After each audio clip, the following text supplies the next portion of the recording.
So আমরা যখন আল-মুহি নামটার গুরুত্ব বুঝতে পারবো, তখন দেখব যে এই আল-মুহি নামটা জানার মাধ্যমে, এটা স্মরণ করার মাধ্যমে, এটা বুঝার মাধ্যমে আমাদের আত্মিক অনেক উপকার হয়। যেমন হচ্ছে, এর মাধ্যমে আমরা যত বেশি এই নামটাকে বুঝতে পারবো এবং এটা নিয়ে চিন্তা করব এবং এই অনুযায়ী আমাদের জীবনকে পরিচালিত করার চেষ্টা করব, দেখব যে ফার্স্ট অফ অল এটা হচ্ছে আমাদেরকে যে আল্লাহর সামনে আবার পুনরুজ্জীবিত করা হবে, সেই বিষয়টার ব্যাপারে আমাদের মধ্যে কোনো সন্দেহ থাকবে না। আমাদের ঈমান মজবুত হবে। সো এটা হচ্ছে আমাদের ফান্ডামেন্টাল একটা ব্যাপার, যে আমাদের তাওহীদে আমাদের বিশ্বাসের যে আখিরাতের উপরে বিশ্বাস করা, আল্লাহ সুবহানাহু ওয়া তাআলা যে আবার আমাদেরকে পুনরুজ্জীবিত করবেন, সেই ব্যাপারে আমাদের কোনো ধরনের সন্দেহ থাকবে না। এবং যত বেশি আল-মুহীকে আমরা চিনতে পারবো, যত বেশি এই ব্যাপারে সচেতন হব, আমাদের কাজের মাঝে এটা প্রতিফলন ঘটবে এবং আল্লাহ সুবহানাহু ওয়া তাআলাকে আমরা আরো বেশি জানতে এবং বুঝতে পারবো। এবং আমরা যে আল্লাহ সুবহানাহু ওয়া তাআলার কাছে অ্যাকাউন্টেবল, তার কাছে যে আমাদেরকে আবার হিসাব দিতে হবে, সেই ব্যাপারটা আমাদের কাছে ক্লিয়ার হয়ে যাবে। সো এটা হচ্ছে পুনরুজ্জীবনের সাথে রিলেটেড, যে পুনরুজ্জীবন হবে, সেখানে আমাকে জবাবদিহি করতে হবে। সেই বিশ্বাসটা আমাদের এই দুনিয়ার জীবনে অনেক মজবুত হবে এবং আমাদেরকে এটা স্মরণ করিয়ে দিবে যে আমরা এই দুনিয়াতে আছি একটা টেম্পোরারি সময়ের জন্য, কিন্তু হেয়ার আফটার আখিরাতের জীবনটা হচ্ছে আমাদের ইটার্নাল, চিরস্থায়ী জীবন, এবং সেখানেই হচ্ছে আমাদের সর্বোচ্চ পরিণাম নির্ধারিত হবে। সো আল-মুহি নামটা জানার মাধ্যমে আমাদের এই ঈমানকে আমরা আরো বেশি মজবুত করতে পারবো। দ্বিতীয়ত যে জিনিসটা আমরা দেখি, সেটা হচ্ছে যে আমাদের মধ্যে দেখা যায় অনেক সময়ই আমাদের ইমোশনাল এবং স্পিরিচুয়াল যেই দিকটা রয়েছে, সেটা স্থবির হয়ে যায়। অনেক সময় আমরা সেদিকটার প্রতি খেয়াল করি না। আমরা আমাদের শরীরের প্রতি এত বেশি যত্নবান হয়ে যাই যে আমাদের অন্তরকে জাগিয়ে রাখার জন্য যে ধরনের খোরাক দেওয়া দরকার, সেটা আমরা দিতে পারি না। আমরা যখন আল-মুহিকে জানবো, আল-মুহির সম্পর্কে চিন্তা ভাবনা করব, তখন আমরা এই স্ট্যাগন্যান্ট, এই স্থবির অবস্থা থেকে বের হয়ে আসতে পারবো। এবং তখন দেখা যাবে যে আমরা যে ইবাদত করছি, সেই ইবাদতে আমরা আরো বেশি আনন্দ পাবো। সেই ইবাদতের মধ্যে আমরা আরো বেশি পরিতৃপ্তি খুঁজে পাবো এবং আমাদের নামাজে আমরা খুশু অর্জন করতে পারবো। কোরআন পড়ার সময় আমাদের আগ্রহ বাড়বে, কোরআন বুঝার যেই মাত্রা, সেটা বেড়ে যাবে এবং আল্লাহ সুবহানাহু ওয়া তাআলার অস্তিত্ব আমরা প্রতিনিয়ত আমাদের জীবনে বুঝতে পারবো। একজন আম ব্যক্তি একবার বলেছিল যে অনেকদিন ধরেই আমি আল্লাহ সুবহানাহু ওয়া তাআলা, যে আমি যে নামাজ পড়ি, সে নামাজের সাথে আমি ডিসকানেক্টেড ছিলাম। কিন্তু যখন থেকে আমি আল-মুহিকে চিনতে পারলাম, তার নামটা নিয়ে চিন্তা ভাবনা শুরু করলাম, দেখা গেল কয়েক সপ্তাহের মধ্যেই হচ্ছে আমার নামাজ অনেক বেশি মিনিংফুল হয়ে গেল। আমি যখন দোয়া করছি, তখন আমার চোখ ফেটে কান্না আসছে। সো আমি আবার আল্লাহর সাথে স্পিরিচুয়ালি কানেক্টেড হতে পেরেছি। থার্ড যে জিনিসটা আমরা এখানে দেখি, সেটা হচ্ছে যে গ্রেটিটিউড, আমাদের যে কৃতজ্ঞতা। আমরা জীবনে যে প্রতিনিয়ত যে নিয়ামতগুলো পাচ্ছি, সেই নিয়ামতগুলোর জন্য যে কৃতজ্ঞতার চর্চা আমাদের করা দরকার, সেটা আমাদের বেড়ে যাবে। প্রত্যেকটা শ্বাস, প্রত্যেকটা হার্টবিট, প্রত্যেকটা সময়, যতক্ষণ পর্যন্ত আমি সুস্থ জ্ঞানের মধ্যে রয়েছি, সেই সময়গুলোকে আমি যদি চিন্তা করি, তাহলে দেখা যাবে যে প্রত্যেকটাই হচ্ছে আল্লাহ সুবহানাহু ওয়া তাআলার কাছ থেকে আসা ডিরেক্ট গিফট। এই যে অ্যাওয়ারনেস, এই যে সচেতনতা, সেটা আমাকে ট্রান্সফর্ম করে দিবে একজন গুজার বান্দাতে। সো যত বেশি আমরা এই নামটা নিয়ে চিন্তাভাবনা করব, দেখা যাবে যে আমাদের এই কৃতজ্ঞতার মাত্রা অনেক বেশি বেড়ে যাবে। প্রতিটা দিনই আমাদের জন্য ব্লেসিংস, প্রতিটা মুহূর্তই আমাদের জন্য নিয়ামতপূর্ণ, প্রতিটা মুহূর্তকে আমি তখন অর্থপূর্ণ করার জন্য চেষ্টা করব। ৪ নাম্বার যে জিনিসটা আমরা এখানে দেখি, সেটা হচ্ছে যে আল্লাহ সুবহানাহু ওয়া তাআলার যে উইজডম, সেই উইজডমের উপরে আমাদের বিশ্বাস অনেক বেশি বেড়ে যাবে। যে যখন আমরা কোনো বিপদের মধ্যে দিয়ে যাই, কোনো কঠিন অবস্থার মধ্যে দিয়ে যাই, স্বাভাবিকভাবেই আমাদের মনের মধ্যে প্রশ্ন আসে, কেন আমি? কেন আমাকেই এত কষ্টের মধ্যে দিয়ে যেতে হচ্ছে? কেন আমাকে এত লসের মধ্যে দিয়ে যেতে হবে? অসুস্থতার মধ্য দিয়ে, বিপদের মধ্য দিয়ে যেতে হবে? যখনই আমরা আল-মুহির কথা চিন্তা করব, যে তিনি আমাকে জীবন দিয়েছেন, তিনি আমার জন্য এই বিপদগুলোকে চুজ করেছেন, আমার গ্রোথের জন্য, আমার ডেভেলপমেন্টের জন্য। কারণ এই প্রত্যেকটা ট্রায়াল অ্যান্ড টেস্ট আমাকে আরো বেশি তার কাছে নিয়ে যেয়ে আমার জীবনের প্রতিটা মুহূর্তকে অর্থবহ করে দিচ্ছে। তখন দেখা যাবে আল্লাহর উপরে আশা আমার অনেক বেশি বেড়ে যাবে। এই নামটাই আমাদেরকে স্মরণ করিয়ে দিবে যে শীতে যখন গাছগুলো পাতা শূন্য হয়ে খালি হয়ে যায়, তাকে এই বসন্ত আসার সাথে সাথে কে এত সুন্দর করে ফুলে ফলে সাজিয়ে দিচ্ছে? তিনিই হচ্ছেন আল মুহি। সো আমার জীবনের যে কষ্টের সময়গুলো আসছে, সেই কষ্টের সময়গুলো তিনিই হচ্ছেন দূর করে আবার আমাকে সুসময় দিতে পারেন। তারপরে আমরা দেখি যে ৫ নাম্বার যে জিনিসটা, সেটা হচ্ছে যেটা আমাদের জন্য সবচেয়ে বেশি গুরুত্বপূর্ণ, সেই আখিরাতের জীবনের জন্য আমাদের অন্তরকে তৈরি করা। যে আমাদেরকে এমন একটা হার্ট আল্লাহ সুবহানাহু ওয়া তাআলা দান করবেন, যখন আমরা আল মুহি নামটা নিয়ে সারাক্ষণ কন্টেমপ্লেট করব, চিন্তা ভাবনা করব, তখন দেখা যাবে যে আমি আমার কাজ সম্পর্কে সচেতন হব। আমি আমার প্রত্যেকটা কাজ, কথা, চিন্তার ব্যাপারে সচেতন হব, এবং কোনটা আমার জন্য উপকারী সেটার ব্যাপারে আমি সচেতন হব, এবং তার মাধ্যমে আমি আমার আখিরাতের জীবনকে আসলে সাজাতে শুরু করব। সো এই যে মাইন্ডফুলনেস, এই যে আল্লাহ সম্পর্কে কনসিয়াস হওয়া, সচেতন হওয়া, তার মাধ্যমে আমি গুনাহ থেকে নিজেকে দূরে রাখতে পারবো, এবং বেশি বেশি করে ভালো কাজ করার ব্যাপারে উৎসাহী হতে পারবো। আমরা দেখি যে আল্লাহ সুবহানাহু ওয়া তাআলা সূরা ইউনূসে বলেছেন, হুয়া ইউহয়ি ওয়া ইউমীতু ওয়া ইলাইহি তুরজাউন।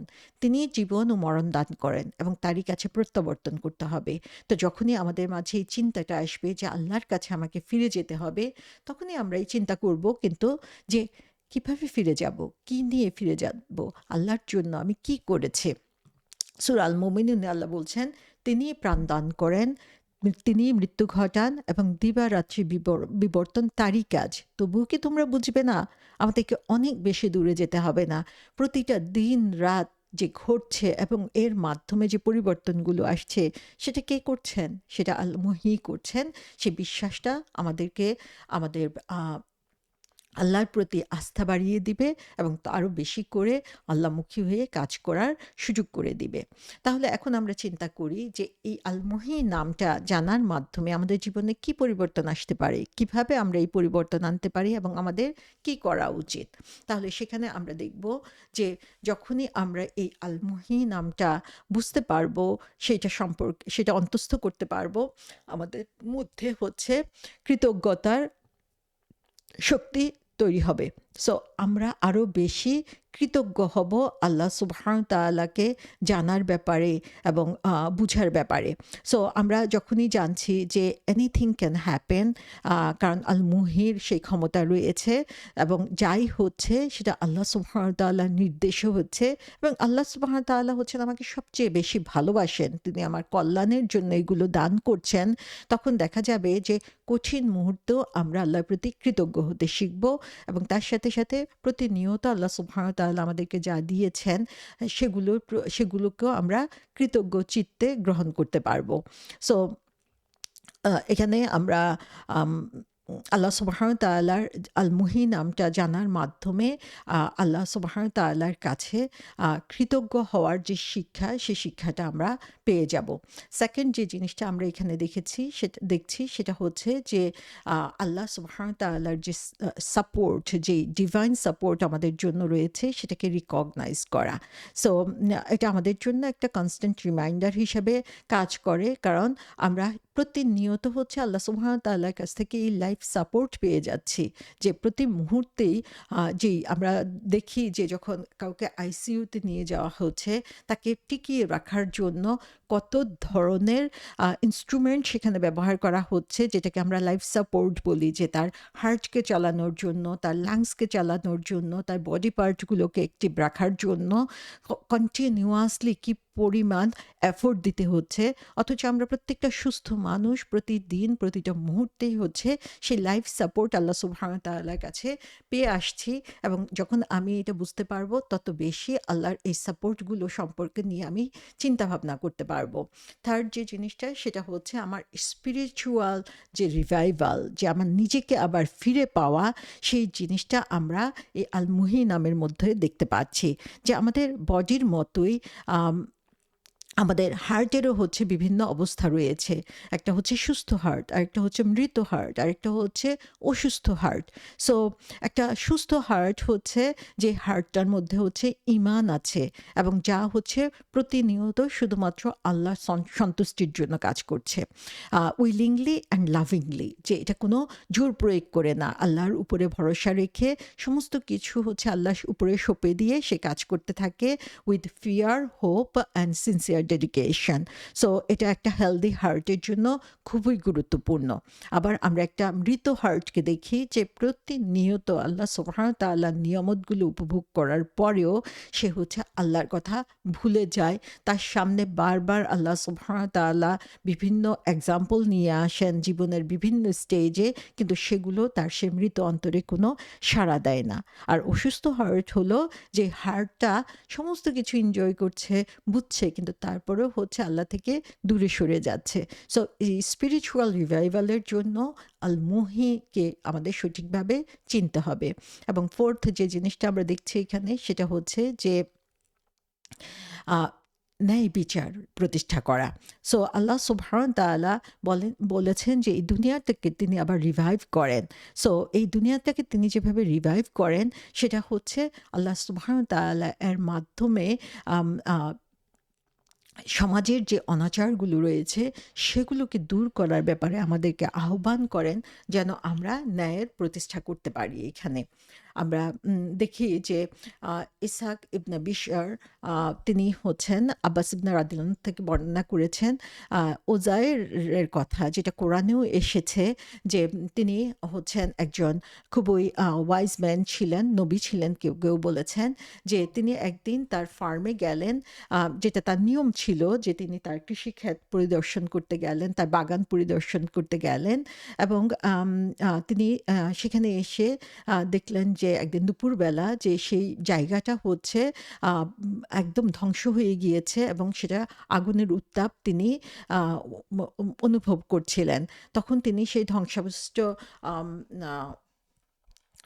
টাউনে প্রবেশ করলেন, তার গাধার পিঠ থেকে নামলেন এবং সেখান থেকে হচ্ছে তিনি গাছের নিচে গেলেন এবং তিনি যে খাবার সাথে এনেছিলেন সেই খাবার খেতে লাগলেন। এবং তারপরে তিনি দেখতে লাগলেন যে সেখানে আর ধ্বংসাবশেষ কী রয়েছে। সেখানে তিনি দেখলেন যে কোনো মানুষ সেখানে নাই। তিনি সেখানে হাড় দেখতে পেলেন, সেই মানুষ ধ্বংসাবশেষ, সে মানুষ যারা এখানে ছিল তাদের হাড়গুলো শুধু রয়েছে। তখন তিনি বললেন যে কিভাবে আল্লাহ আবার এই মৃতকে জীবিত করবেন। সেই শুকনো খটখটে হাড়গুলো দেখে তার মনের মধ্যে এই প্রশ্ন আসলো। তিনি এটা এজন্য বলেন নাই যে তার মনে সন্দেহ আছে, বরং তিনি হচ্ছেন তার মধ্যে যে কিউরিসিটি ছিল, জানার আগ্রহ ছিল, সেটার কারণেই তিনি এ ধরনের প্রশ্ন করছিলেন। সো তখন আল্লাহ মৃত্যুর ফেরেশতাকে তার কাছে পাঠালেন এবং মৃত্যুর ফেরেশতা তার জীবন নিয়ে নিলেন এবং সেখানে তিনি 100 বছর ধরে মৃত অবস্থায় থাকলেন। 100 বছর পার হয়ে যাওয়ার পরে সেখানে অনেক ধরনের পরিবর্তন আসলো এবং আল্লাহ সুবহানাহু ওয়া তাআলা একজন ফেরেশতাকে পাঠালেন তাকে আবার জীবিত করার জন্য। তার অন্তরকে তিনি আবার জীবিত করলেন এবং তার চোখে আবার তিনি দৃষ্টি দিয়ে দিলেন যাতে তিনি দেখতে পারেন। এবং তখন ফেরেশতা তাকে বলল যে কতক্ষণ তুমি ঘুমিয়েছিলে? তিনি বললেন যে একটা দিন অথবা দিনের কিছু অংশ। তখন তিনি কারণ তিনি যখন ঘুমিয়েছিলেন তখন সেটা বিকালবেলা ছিল, যখন তিনি উঠলেন তখন দেখা গেল এটা বিকালের শেষ ভাগে চলে এসেছে। সো তিনি এই পরিবর্তন দেখে মনে করলেন অল্প কিছু সময়। ফেরেশতা বললেন যে তুমি ঘুমেছিলে 100 বছর। তারপরে হচ্ছেন ওজায়ের আলাইহিস সালাম, তিনি খেলেন পানি, তার যে খাবার ছিল সেই খাবার, এবং তারপরে তিনি দেখলেন যে ফেরেশতা তার যে মৃত গাধা ছিল সেই গাধাকেও আবার জীবিত করে দিলেন। তখন আল্লাহ সুবহানাহু ওয়া তাআলা বললেন যে তুমি তোমার গাধার দিকে তাকাও এবং এভাবেই হচ্ছে আমি মানুষের জন্য একটা নিদর্শন দিয়ে দেই। তার হাড়গুলোর দিকে তাকাও, যখন আমি তাদেরকে একত্র করি এবং তাদেরকে আবার মাংস দিয়ে ঢেকে দেই। সো যখন এটা উজাইর আলাইহিস সালামকে ক্লিয়ারলি দেখানো হলো, তখন তিনি বললেন যে, "আল্লাহ, আমি জানি যে আল্লাহই হচ্ছে সমস্ত কিছু করার ক্ষমতা রাখেন।" তো এখানে আমরা দেখি যে আল্লাহ সুবহানাহু ওয়া তাআলা কিভাবে মৃতকে জীবিত করতে পারেন সেটার একটা এক্সাম্পল তিনি দুনিয়ার বুকে রেখে দিয়েছেন, এবং সেগুলো আবার কোরআনে আমাদের জন্য উপস্থাপন করেছেন যেন আমরা সেগুলো নির্বিঘ্নে বিশ্বাস করতে পারি। সো আল মুহি নামটা জানার মাধ্যমে আমরা আরও বেশ কিছু প্র্যাকটিস আমাদের জীবনের মধ্যে নিয়ে আসতে পারি। সেগুলো আমরা জানার চেষ্টা করব।